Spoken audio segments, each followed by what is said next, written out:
La crisi colpisce ancora e lo fa duramente, portando un altro imprenditore a compiere un gesto estremo, quello di togliersi la vita.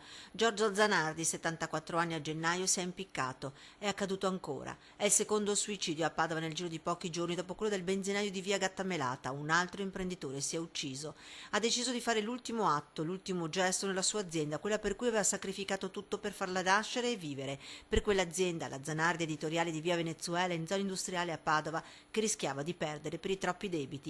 A trovarlo alle 7 del mattino il capo reparto che, aperta la porta, si è trovato il corpo dell'uomo di fronte. L'anziano imprenditore ha lasciato un biglietto a giustificare all'estremo gesto i problemi economici e finanziari, problemi che ben conoscevano i suoi operai che non l'avevano abbandonato nonostante la cassa integrazione e gli stipendi ancora in arretrato.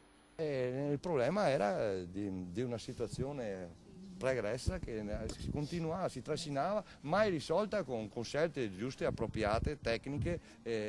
Poi la crisi del libro non è da adesso editoriale, è da un pezzo.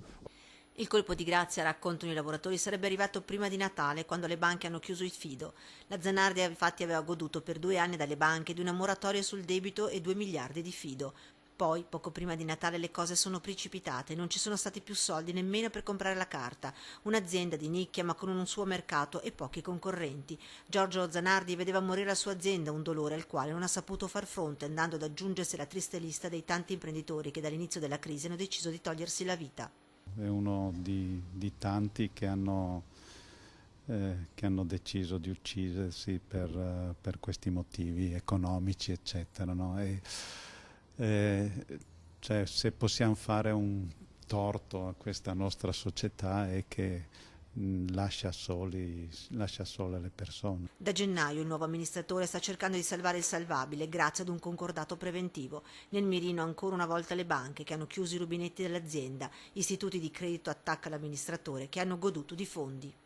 Hanno pure avuto gli aiuti statali e gli aiuti europei per dare, diciamo così, un contributo e un po' di liquidità alle piccole e medie aziende, però non abbiamo visto neanche un soldo.